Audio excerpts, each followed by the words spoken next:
Olá pessoal, tudo bem? Então vamos dar uma aprofundada aí na inflação, no IPCA 15, que ficou aí abaixo de 0,5% em fevereiro. E, enfim, é um bom indicativo aí de como a inflação vai ficar nesse mês. O que nós temos aqui? Ó? Nós temos aquela leve subida, continua.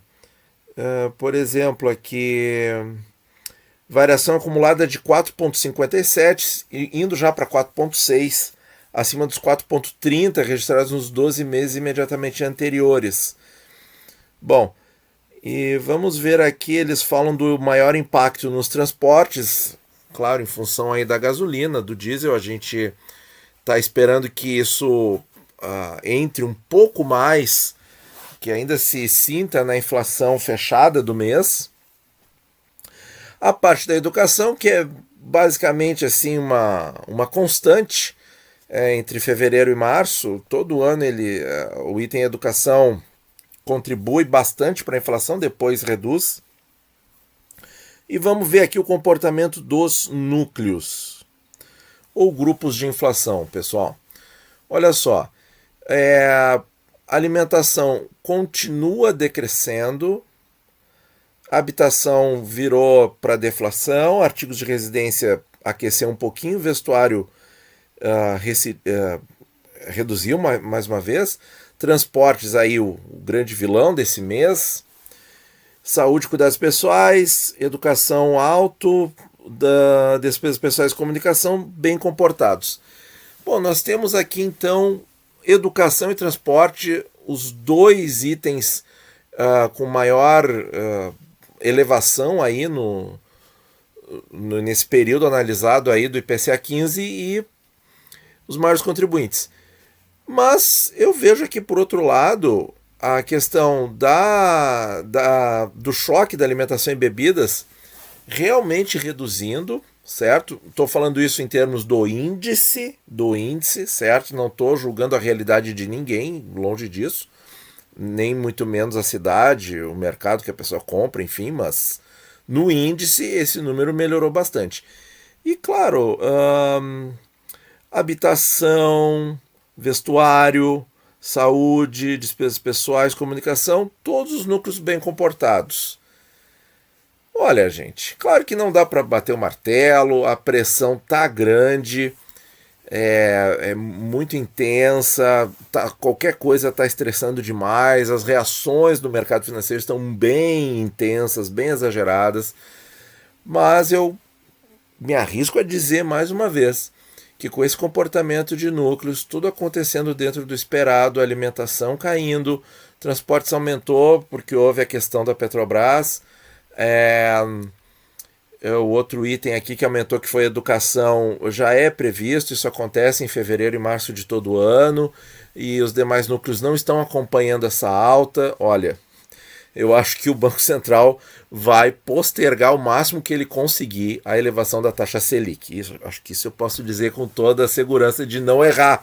Né? Eu acho que com essas informações aqui ele posterga. Eu não vejo outra alternativa, francamente. Agora, pessoal, vamos dar uma olhadinha na projeção da inflação e eu levantei ali os dados mensais de inflação dos últimos anos e eu quero fazer algumas comparações com vocês que eu acho que vai ser bem útil para o nosso entendimento. Aqui está, pessoal. Então, 2017, 18, 19 e 2020 aqui. Tá? Já vou explicar as cores. E a média 2017-2019 de cada mês, tá? Para a gente também mostrar ali algumas projeções, tá, que eu fiz. Então, gente, olha só. Primeiro lugar em vermelho aqui, ó. Em junho de 2018 foi considerado uma coisa atípica, né, a greve dos caminhoneiros. Foi o choque da greve dos caminhoneiros. Em dezembro de 2019, o choque da proteína, vocês se lembram? Foi um aumento aí generalizado das carnes, etc, etc. Aí em 2020 nós tivemos esse choque devido à questão mundial, com o aumento da demanda por alimentos, das da procura, das compras por alimentos, do Brasil exportando também. E aí são momentos de choque na inflação. Bom, acho que dá para ver que o que eu marquei em vermelho está bem claro que são momentos de choque de fato, né? Porque são números, vocês, numa olhada tranquila, vocês veem que são números bem acima do habitual, tanto para o mês em questão, que está na linha, quanto para o ano em questão, que está na coluna. E a média aqui para comparar. Depois tem a média dos 4 anos também, calma que a gente chega lá. Bom, aí eu quero destacar o seguinte.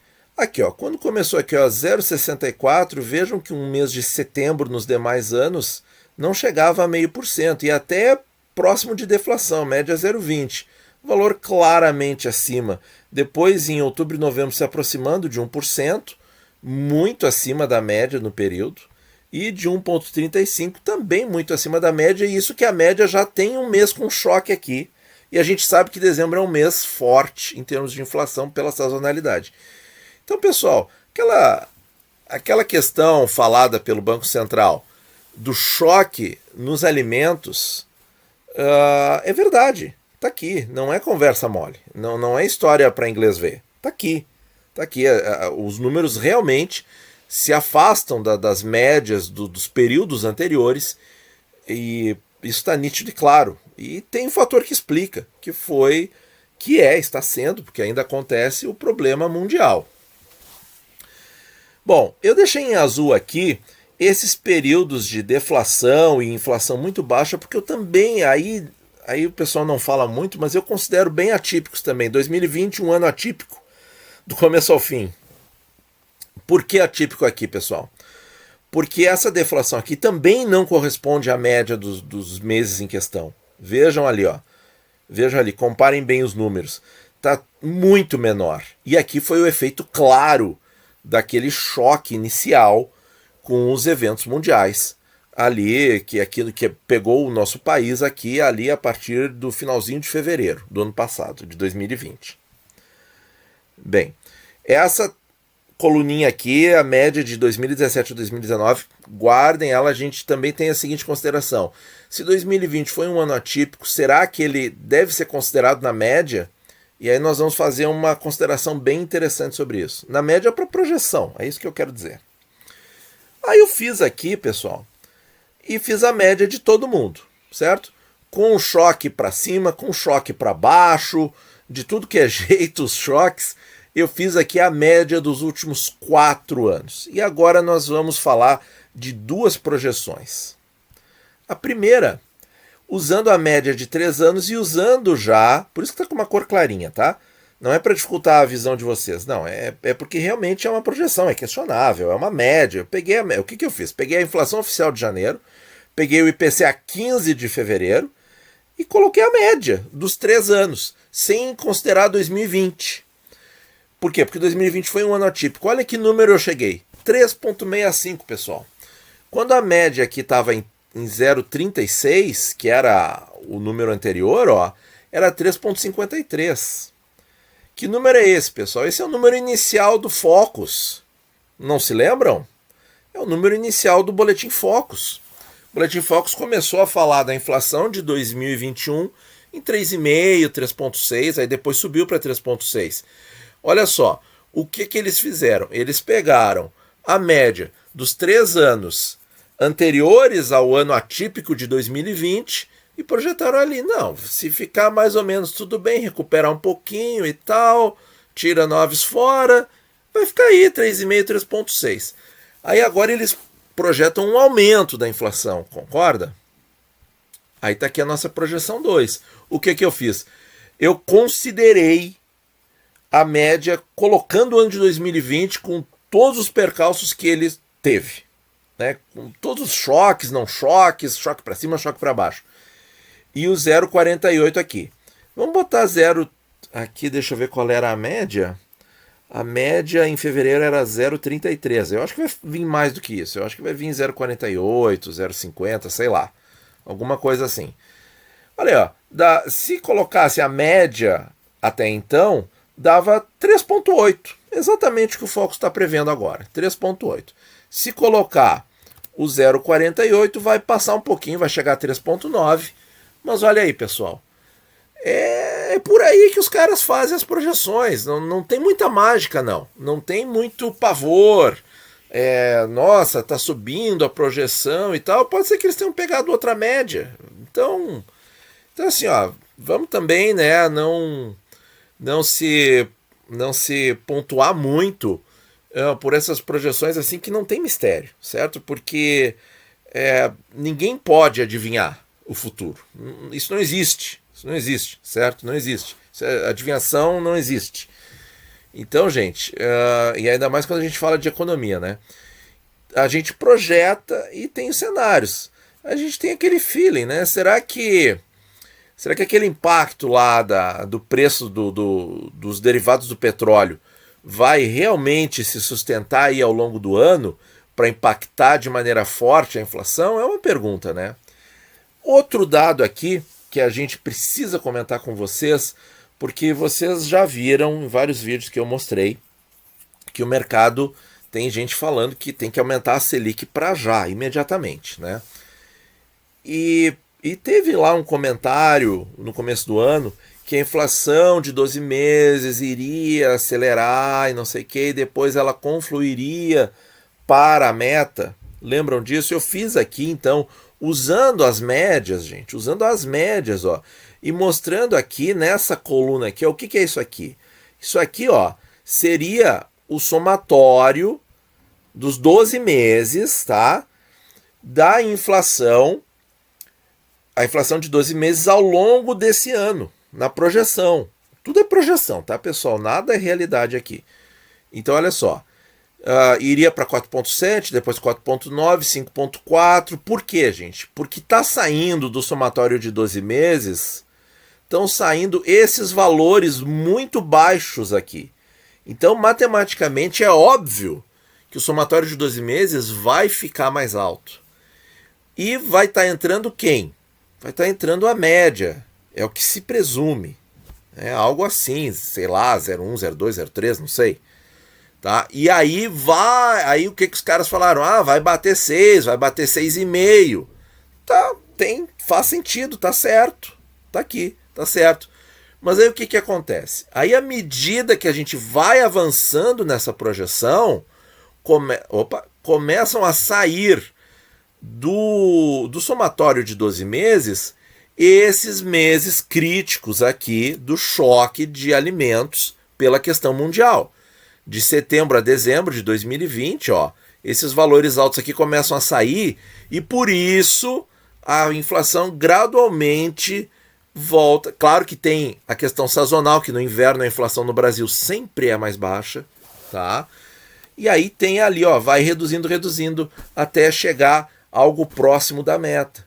Então, pessoal, vocês vejam assim, ó, e aí os caras começam a dizer que por causa desse aumento aqui, que já é uma coisa que está bem claro o porquê que isso vai acontecer, os caras já começam a dizer que a Selic tem que ir para 4, 5 e 6% o mais rápido possível, o que para mim não faz sentido. Não faz sentido, porque isso aqui tá no jogo, tá previsto, todo mundo sabe. É só pegar ali, colocar as médias e ver que o comportamento vai ser algo parecido com isso. E depois vai baixar, por quê? Porque vai rodando aqui, ó. Aqui são os 12 meses, fevereiro a fevereiro, aqui é março a março, aqui é abril a abril. Vocês estão entendendo? Vocês estão entendendo? Então, vai sair. Esses caras negativos aqui vão sair. Esses caras ajudam a média a ficar baixa. Ao somatório dos 12 meses ficar baixo, esses meses aqui. À medida que eles saem e entra um número positivo, o somatório de 12 meses automaticamente sobe. E aí quando esses caras aqui começarem a sair, no somatório de 12 meses, o que acontece? A tendência é baixar. Então, gente, assim, ó, eu vejo essa informação, essa análise como mais um elemento de estresse, né, e mais um elemento de pressão para que o Banco Central suba a taxa de juros. Eu vejo assim, é a minha interpretação, é a minha opinião, certo? E eu estou mostrando de onde eu estou tirando a opinião. Não é uma coisa jogada ao ar, não é um castelo de cartas que qualquer brisa derruba. Eu estou mostrando de onde eles tiraram isso. Daqui, dessa atualização da inflação de 12 meses. E aí, falando bem francamente, quando chegar a passar dos 5,75, que é o teto da meta, a pressão vai ser muito forte. Vai ser muito forte. Quando que isso aconteceria? Daqui a pouco, maio, junho, talvez abril, né? E aí talvez essa elevação da Selic tenha que começar não em agosto, mas talvez em junho. Não sei, são possibilidades, são projeções, nada disso é real, mas a gente está começando a ver aqui da onde que saem esses números, certo? E não é difícil de fazer essas contas, tá, gente? Então, assim, juntando tudo, a inflação aqui do IPCA 15 de fevereiro, do IBGE, com o fato de que no inverno, pela sazonalidade, a inflação no Brasil diminui, que a gente tem alguns grupos de inflação, alguns núcleos com um comportamento mais alto, e os outros não estão seguindo, eu tô assim, com um viés leve otimista de uma inflação dentro da meta. Eu tô com um viés mais para otimista do que para realista ou pessimista. Tô um pouquinho mais otimista, sim. Por quê? Porque essas pressões tendem a se desfazer, certo? E, bom, outros fatores poderão surgir, certo? Por exemplo, uma recuperação muito rápida da economia. Mas isso eu acho que ainda não está muito bem consolidado.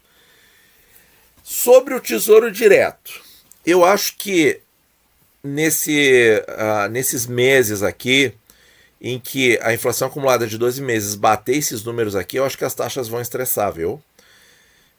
E depois vão acalmar conforme o somatório de 12 meses for caindo e o Banco Central for aumentando a Selic gradualmente, até chegar talvez a 3,5% ou 4% no fim do ano. Ele pode tomar passos mais rápidos, assim como ele tomou passos. Ele chegou a reduzir em 75 pontos base. A Selic foi de 2,75 para 2 ou de 3,75 para 3. Em algum momento ele deu uma pisadinha a mais no acelerador e reduziu mais. Pode ser que no retorno da subida da Selic ele faça isso também. Mas aí, gente, não é para ter pânico nenhum, certo? Quando isso começar a acontecer, claro que vai ter o impacto reduzindo a projeção da inflação, né? E aí o mercado se acalma. E aí as taxas podem voltar a cair. Mas por esse desenho aqui, as taxas podem estressar num futuro aí de alguns meses, em virtude dessa já prevista alta do somatório de 12 meses da inflação, certo? Que tá bem explicadinho, certo? Depois você volta ao vídeo ali para entender direitinho, tá bom, gente? Muito obrigado por ouvir, bons investimentos a todos, e não deixe de conferir as playlists do canal que eu vou deixar aqui no card final, tá bom? Muito obrigado e até a próxima.